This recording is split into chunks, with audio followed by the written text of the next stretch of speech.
What are subtle red flags at a job interview that say working here would suck? I brought up a company's awful Glassdoor reviews, and they got so mad they ended the interview. Well, guess I dodged that bullet. This is good practice for any interview. Ask them the hard and real questions, and see how they respond. It's always a disgruntled ex-employee who wasn't a team player. I know. I've asked. Didn't take the job. When you ask, what do you like about working here, and the interviewer talks about the location of the job, it's a great place to live, instead of the actual job. Tagging on to that, I saw another Redditor post to ask, tell me about your most successful employee in this position, and listen to what they say. Sometimes it's more telling than the straightforward cues of like hours and such. We value our employees' family time, but then when answering the cue about their most successful employee may talk about a person who stayed late all the time etc. means they really don't care about your personal time. Edit. Who holy shit did not expect this to blow up like it did. I wish I knew who said this first when I read it, since I can't even take full credit for originality lol. Saw loads of good points made, that the example given isn't the best and I agree, but I still feel that the idea of asking about their most successful employee is a good one as it may provide you specifically with info that could be a red flag or even a beacon of hope lol. Thanks to everyone who gave an award, while I don't know if I deserve them, they're greatly appreciated. This actually happened to me. Interviewer, do you have any questions for us? Me, what is a challenge this department has recently faced? Interviewer, job security. How do you even answer after that? Just okay and walk away? Yes. Or take the gig and know it's short term if the gamble is right for you. I once turned down a job offer because they mentioned that the previous person in the position had quit after a few months, and most of the people I interviewed with seemed stressed out. I should have taken this advice, but I was so desperate to get out of retail. Mind telling us the story? They were desperate to get out of retail. I didn't know it at the time, but you'll be wearing many hats was a sign that they were going to give me the work of 4 positions and the wage of 1. I didn't last a year there before I left, and now I won't even finish reading job ads that include that line. That's a non-profit motto, if I ever heard one. Always ask the interviewer about the last person who worked the position you are interviewing for, how long they worked, and why they left. Their answers can be very telling of the work environment. Absolutely. It feels wrong initially to pry, but you have every right to know the circumstances you're walking into, within reason. If they volunteer that information, that's a good sign. You'll get full-time hours, but won't be full-time ACA. We'll do everything in our power to avoid giving you benefits, even though we have you working more than 40 hours in a week. I once worked in a grocery store, under a union, hired for part-time, consistently, with scheduled 40 hours/week until the 3rd week of the month. Then I worked 39 hours that week. It kept them from giving me benefits. You are required to wear clothing that has the company logo. You must purchase it yourself from the company. This is illegal in most US states, unknown about outside the US. I came in for a job interview at 7:30 p.m. The entire staff was still in the office. Should have known right then that 9 to 5 was not ever going to happen. One day I worked until 2:30 a.m. to finish up a big project, and my boss said to me I could come in an hour later the next morning. Gee thanks bro, with my public transport/travel time that gives me a solid 2 hours of sleep instead of just the 1. I've come in at 4 in the morning to find people still in the office from the day before. No matter how much money is offered, I categorically tell recruiters to go fuck themselves when they send me never-ending amazing opportunities. I will never go back to that life.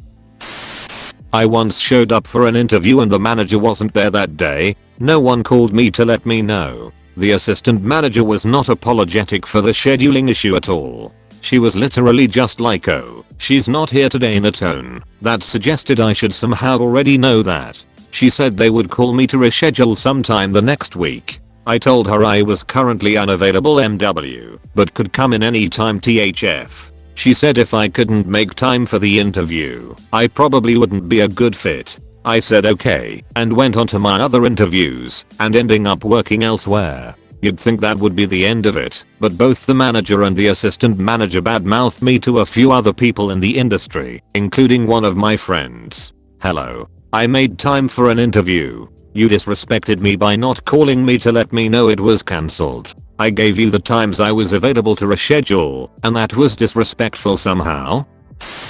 We don't like clockwatchers here. We expect everyone to be committed. Expecting more work for no extra pay. Getting mad at you when you leave at 5, even though your stated work hours end at 5. Well, then you won't mind if I come in at 9:30. You're not watching the clock. After all, they don't like it when you watch the clocks. Their clockwatching is only natural, of course.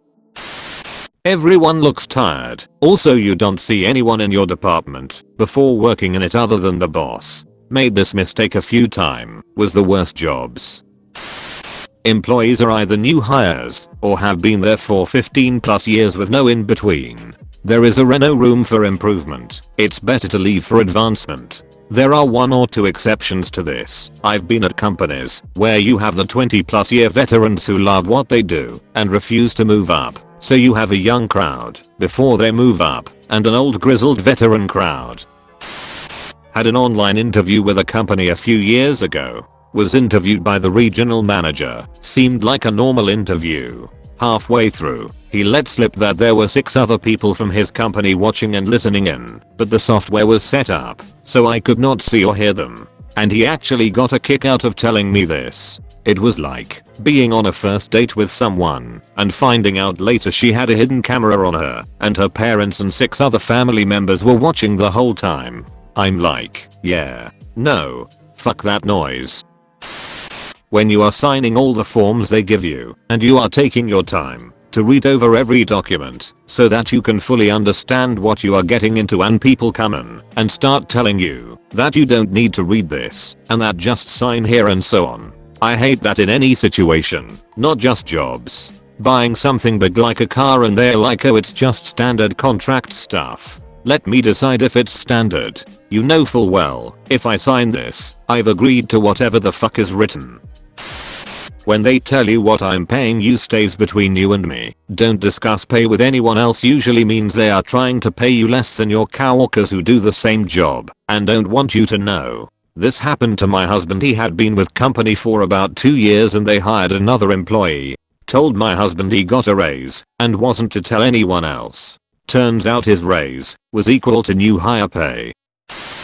At my last place of work, the person interviewing me had a printed cartoon on their wall of someone who looked like a bomb had blown up in their face, with the caption, "I spoke with boss name about it. I guess we are still doing it." That wasn't subtle at all, but I ignored it. The boss was an absolute tyrant who wouldn't listen to her staff, consider changing her mind about anything, or let people do the work they were best suited to do. She wouldn't show up for weeks at a time. The job itself was decent, but she was the worst boss I've ever had. There's a good saying, people often don't quit jobs, they quit managers.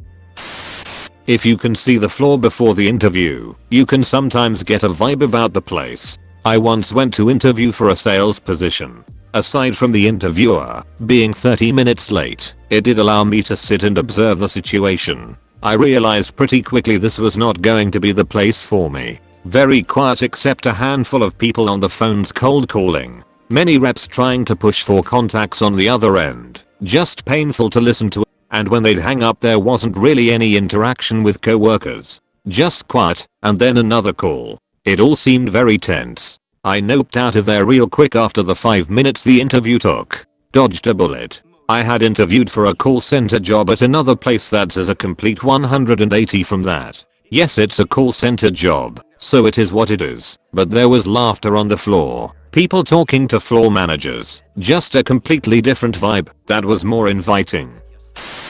Jobs where the expectations of the position aren't clear.